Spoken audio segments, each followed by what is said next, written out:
Well, everyone, welcome to another episode of the Bottled Up Podcast. We are recording August 9th, 2019, and first practice has just wrapped up over at Michigan International Speedway. But that is not the main story. The old yellow, white, and blue, number 9, Chase Elliott, has done it again, 2 for 2, that yellow, white, and blue, at Watkins Glen. A fantastic run. Many people are saying, oh, it's just hero package, just hero package. To be fair, yeah, Martin Truex Jr. did have a lot of trouble getting to him. He said it was like a wall of air in front of him, but that's nothing new. This isn't even the first road course race of the year. They knew what they were expecting. They had practices, qualifying, and everything else. To take a win away like that from Chase Elliott, to take any credit away from him, that's kind of ridiculous because he got his first win there last year, so we know it wasn't a fluke. He's won at Watkins Glen before. He did pretty well at Sonoma until I think it was his battery died. I believe he was having electrical issues off the top of my head. He's a good road course driver, which nobody really expected considering he came up from super late models and that whole ordeal. But hey, he can drive road courses. Had another fantastic win last Sunday at Watkins Glen. And it's been a crazy few weeks here for the podcast crew going to all the races, New Hampshire and Pocono. Planned on Watkins Glen, but just said that's too much driving. So stayed home for that, watched that one from home, and watched Chase Elliott dominate from home, which kind of stinks. If I had to choose favorite drivers, Chase Elliott would definitely be top 3, just like many other fans, alongside William Byron and, probably Landon Castle. Pretty nice guys there. Speaking of, let's just take a short time and recap that. If you remember a couple weeks ago, the podcast episode was Tom Ledgman, the Starcom Racing spotter, Landon Castle spotter. And you might be like, why did you interview a spotter? Like, you've never done that before. Yeah, you're right, and I didn't plan to. I never thought about it until we get there. I'm at New Hampshire, and I have an 11:15 a.m. interview scheduled with Landon Castle for Bottled Up. You know, we're going to talk for 15, 20 minutes. That'll be the interview. Good stuff. They treat me very well over at Starcom. They are the best people there, and I love having, Landon on the show, their drivers on the show, because back when Jeffery Earnhardt was racing for them, he was on the show as well. But Jeffery Earnhardt, that's a whole other story that we're going to delve into as well. The Jeffery Earnhardt debacle, I guess we're going to call that segment coming up. But, so I get there at around 11 a.m. for this 11:15 a.m. interview. I'm early. It's also about 95 degrees out, and I've been up for a couple hours now because I did a radio show. I did a 2-hour radio segment that morning with Bob and Bob over with 1590 a.m. I actually have the koozie sitting right here. Bardis Russell Broadcasting, LLC, www.wsmn1590.com. I actually put on a really great racing show every week, and I got invited to be on their New Hampshire show. So I went and did that. So I had already been talking for about 2 hours that morning. So I was pretty tired. I get over there, and they're like, oh, yeah, come on over, chill with us, have some Gatorades and all that, just being the fantastic people that they are. And I get to talking with one of the guys there, and I find out he's the spotter. I'm like, wow, this is really cool. And he and I are having this great conversation, and come 11:20 or so, they're like, okay, we don't know where Landon is, but he's on his way over. I'm like, okay. So you don't know how long he's going to be until he's here? Yeah, pretty much. So no problem at all. I get it. He's busy, and this was Saturday morning? No, this was Sunday morning. This was the morning of race day.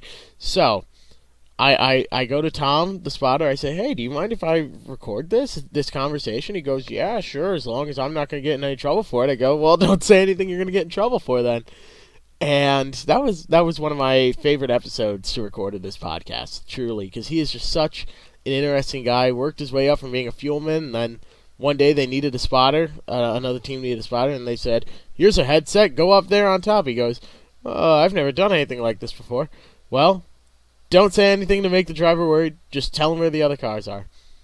And he did. Apparently did a pretty good job. And that was back in like early 2000s, like 2001, 2002. And he's been doing it ever since. So that was a really cool interview. And then Landon Castle actually showed up in the middle of it. And I was like, well, let's get all three in. We're just going to do the whole thing. Screw it. We're going to do it live. And that's what we ended up doing. So that was one of my favorite episodes to record. And the Ross Chastain post-race victory press conference was also really cool to record and be a part of. I asked one question in there, and that was...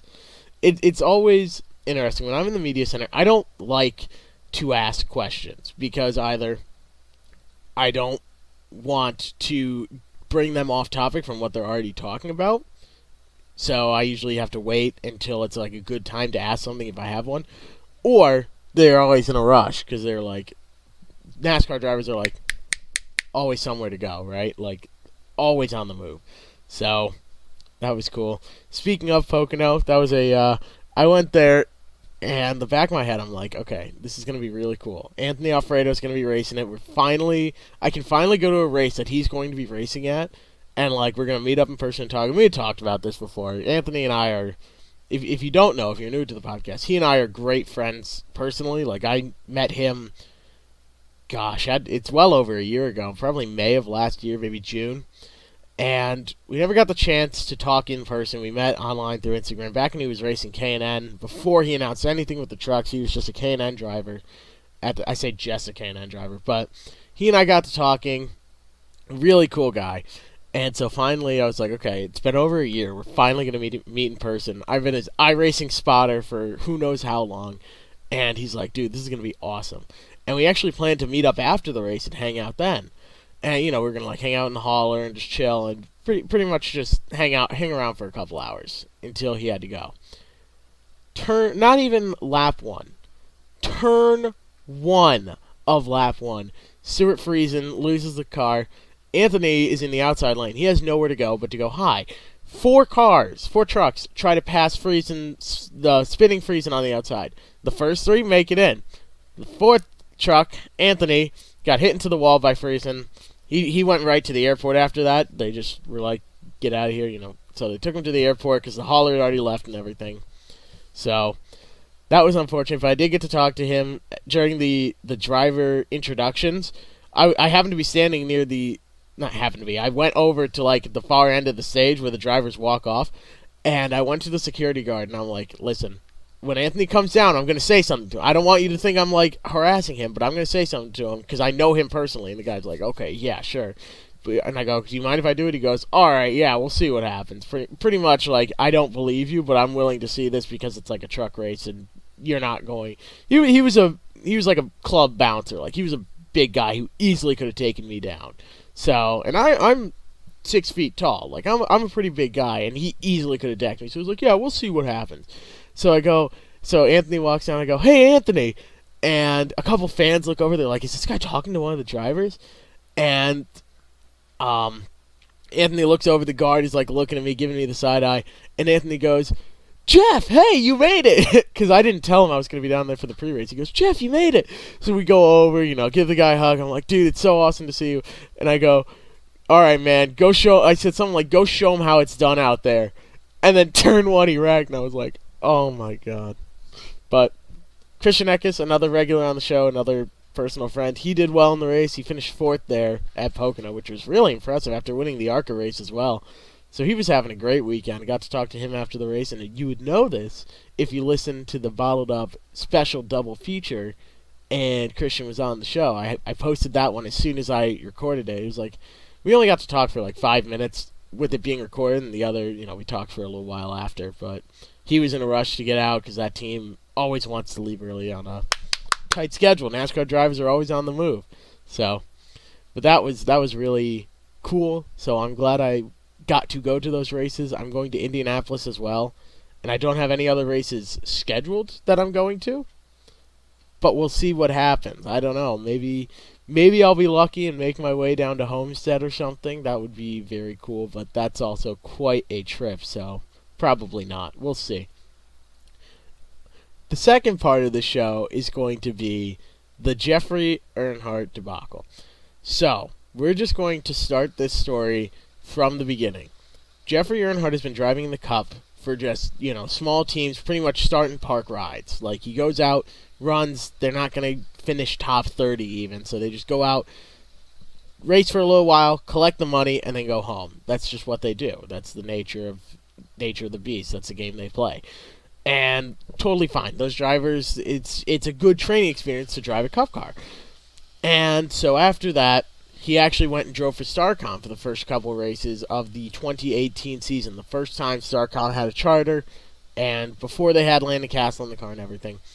Jeffrey Earnhardt went and drove that car, the 00. Then something happened behind the scenes, and he's out of that ride, right? Landon Castle's in it. So, he didn't really do much driving for the rest of the year, but he did make a couple starts in the Xfinity Series and the Cup Series as well. So, he was sponsored by a company called IK9. IK9 came out of nowhere, really. It sort of reminded a lot of people of DC Solar, who showed up out of nowhere, sponsored a whole bunch of teams, high-profile teams like JGR, Haley Deegan, IK9 sponsors, and people like that. And then they just sort of disappeared. IK9 hasn't disappeared yet, but Earnhardt was slated to do a couple races in the Xfinity Series, mostly towards the end of the season, mostly towards now, and a couple races up in the Cup Series, with a lot of talk about JGR having another satellite team up in the Cup Series, because IK9 said they fully intended to run a full season in 2020. They never named a driver, but it was probably going to be Jeffrey Earnhardt. So, what ended up happening is, at Daytona, the July Daytona race, all of a sudden there's some issue with IK9. And the IK9 logo is off the Joe Gibbs Racing website. All their logos are peeled off the haulers. There is no mention of IK9 anywhere. And Jeffrey Earnhardt is out of the car. He's not driving. What is this? He was supposed to be driving a JGR Xfinity car with IK9 on the hood. It was very strange. It happened all of a sudden. People were like, DC Solar Part 2, DC Solar Part 2. And a lot of people really thought it was. It looked like it. It sure definitely looked like it. So what ended up happening then after that is just sort of like, well, IK9's back now. They're here. And they were all back on the car and everything. And the one thing we didn't see was Jeffrey Earnhardt. He wasn't scheduled to do any more races until like around this time of year. He's supposed to run Mid-Ohio. And then this week it's announced Jeffrey Earnhardt and IK9 have parted ways, looking for pastures new. And immediately, everyone jumps on IK9. Like, why would you do this? Because a lot of people like Jeffrey Earnhardt. He's the fourth Earnhardt generation to keep driving. He's a pretty good driver. He can do a lot with underfunded equipment. Just imagine what he can do in top-level equipment. He almost had a couple wins. So everyone was like, to IK9, they're tweeting at them, going, why would you do this? Why would you dump Jeffrey Earnhardt? And there were some pretty rude responses by IK9, not going to lie, telling people to go back under their bridge troll and stuff like that. But then it came out, they said, this wasn't our decision. Jeffrey Earnhardt said he was done with us. He cut ties with us. We didn't do anything to him. His lawyers contacted us and said, end the contract. Get him out of the contract. And they did. That's what happened. So, and then documents came out proving that Jeffrey Earnhardt was the one that cut the ties and it wasn't IK9 that did it. And now that's where we are. We're just sort of in a weird spot. Someone else is going to be coming in and driving the cars for the rest of the season. They have one driver named for Mid-Ohio. He raced Indy cars and all the, a couple other road course series, so it's pretty easy for him to get his NASCAR license. They usually don't assign them that quickly, but at the same time, he's well experienced in a road course car and all that. So they felt he would do okay, and that's per Bob Pockris that he was talking about that. I don't have the tweet on hand, but if it's coming from Pockris, it's probably true. That guy is an absolute magician. He's a wizard. Like, it's incredible how much he knows and who he can talk to get the information that he wants. It really blows me away. And to sidetrack a bit, I actually talked to him a bit at New Hampshire. I went up to him. I said, we were standing by Alex Bowman's car, his third car, his backup car, which was Jimmy Johnson's backup car. And I just went up to him. I said, hey, Mr. Pockris, I really appreciate all the work you do. And, I'm sure you hear this a lot, but I really appreciate all the work you do. It helps inspire younger journalists like me to work maybe as hard as you do, but it's almost impossible to keep up. It's really incredible how much you do. And, we started talking, he thanked me and all that other stuff. He's a very genuine person, very down-to-earth guy. It's really incredible because if you could take a look at his brain, it's just nothing but NASCAR, and I'm pretty sure I wouldn't be surprised if he's memorized the entire NASCAR rule book. Like, it's that impressive. And I was talking to someone else who was telling a story back in, I want to say 2011. One of the playoff drivers their wife was sitting up on the box, and they were not sure if they actually this had to be when they were doing rounds of the playoffs. No, it was to get into the playoffs. I'm sorry, it was 2011. So they were right on the edge of making it into the playoffs, and they weren't sure. The crew up there weren't sure on the point situation. They didn't go to NASCAR. They didn't go to one of the broadcasting companies. They went and tweeted Bob Pockrass and said, "What do we need to do in order to make the playoffs?" He responded, and he was right. It's one of those things, and maybe that's just a tale someone made up, but it wouldn't surprise me. It's really incredible how much that guy knows. Anyways, off of the Bob Pockrass hype train. As much as I like the guy, I could do an entire episode on him. Maybe I'll have him on the show one of these days. I don't know. I'll try for that. But we're getting to the point where it's time to start wrapping these things up. I'm going to head down to Stafford, and if you missed... Actually, I do have one more thing. If you missed the Wheel and Tour Mod race at Stafford, shame on you. It was on Fans Choice TV, but I heard that stream crashed, so maybe not. But it was on NBCSN Wednesday night at 7 p.m. It was aired. And you might have heard some controversy. And what happened is Doug Coby led over 140 laps of the race. It's a 150-lap race. He led over 140 of them. We were at lap 143 when a caution comes out, the first caution of the race. Every car except the top 6 are a lap down. So Doug Coby comes in. He makes 4 pit stops. The rule is you can change 1 tire per pit stop at Stafford. So he changed both rear tires and the front right and made a stop for fuel. Other drivers only made 3. They just changed the right sides or just the rear tires and didn't take on much fuel, if any fuel at all. So Doug Coby ended up coming out 6th. He was the last person on the lead lap, but still in 6th place on the restart with a green-white checkered. Ron Silk made a 3-wide move to take the lead. Ron Silk wins the race after Doug Coby dominated. What happens then is there's about 5 minutes between, because NBC has to get their shots. They get first dibs at victory lane and all that. But all they do is record the driver getting out of the car. So once they get that recorded, that's when the Stafford broadcast team goes in. They talk to the 3rd place driver, then the 2nd place driver, and then the 1st place driver. So the announcer holding the microphone, talking into it, they basically say something to the effect of, "Heartbroken Doug Coby is here after an amazing run like that," and basically implied for Doug Coby to continue the conversation and talk about what happened out there on the track. And Doug Coby was not happy about it being said that he was heartbroken, so he takes the mic and goes, "Well, first off, I don't get heartbroken. I get expletive to the effect of very upset." And so the announcer pulls the mic away, but this was caught on film. This was broadcast over the PA system with kids in the crowd. It was a full crowd at Stafford, a couple thousand people there. There's kids there and everything else. Well, that announcer was me. And yeah, imagine the situation that I'm in where I now have to play that off and go into the next segment with no preparation whatsoever, go talk to the next place driver. But that is something we never expected of Doug Coby. We gave him plenty of time to cool off. We gave him, he had water, he had time to think and everything, but he blew off when a microphone was put in his face. And it's a 50-50 split on the internet on whose fault it was. Some people do say it's my fault, and I totally understand that. I see it, and it doesn't upset me. Like, yeah, could I have gone about it differently? Maybe. Should I have not used the word heartbroken? Maybe. But I'm a first-year announcer. I'm still learning. That doesn't excuse it, but it gives a human element to it. But at the same time, when you're on the PA system and your audio is being fed through Fans Choice, because they just take our raw audio feed and broadcast it, yeah, you gotta be careful with what you say there, Doug. So it was a whole situation.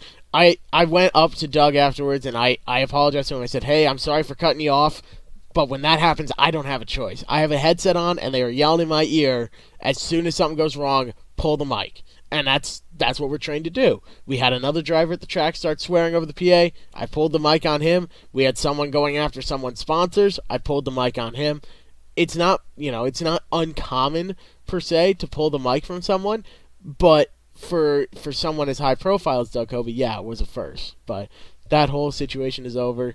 I haven't heard from Doug. I wasn't really expecting to, but he did apologize for it the night after, or after that night and everything else. So it was a great race. Anyways, we are dragging on to the over 20-minute mark. So first and foremost, thank you so much for listening in to this episode of Bottled Up. If you are a fan, go ahead and follow on Twitter at Bottled Up Radio if you use it. I'm also on Facebook. If you are an iRacer like myself, go over to Midwest Motor Customs on Facebook. Help them out for a pretty fair price. It's about $10. You can get a bottled up paint scheme on any car of your choice, and it's a pretty good deal. Your name on the door and everything else, but it's a bottled up paint scheme. There's a couple drivers I've seen out there with them, and let me tell you, that is pretty freaking cool to go out there and see a paint scheme of your show, and it's like, wow, this is a fan. It's so cool. So if you're interested in that, Midwest Motor Customs on Facebook, thank you all for listening in every week. It means more than I can say, and I absolutely love the fan interaction with you guys. But more episodes coming up. We've got some big plans in the works. I'm thinking Mikey Flynn. I'm thinking he's SK Light driver over at Stafford Motor Speedway. I'm thinking Brian Tedeschi, driver the number 22 Penske, I guess Ford. Well, it is a Ford, but in the eNASCAR Heat Series, I'm thinking him. We got Malik Ray coming up. We still got the big three iRacers coming on. Malik Ray, Anthony Alfredo, Christian Eckes. We're planning that episode out as soon as everyone's schedule sort of settles down a bit. Because for Anthony, it's really crazy. For me, it's really crazy because I'm moving back to college. For Malik, he's in the middle of the season, and Christian is in the middle of his season. So it's crazy for all of us. But we'll sit down and get that all figured out. But more good things to come, as you all know. So thank you so much for listening in to this week's episode of Bottled Up.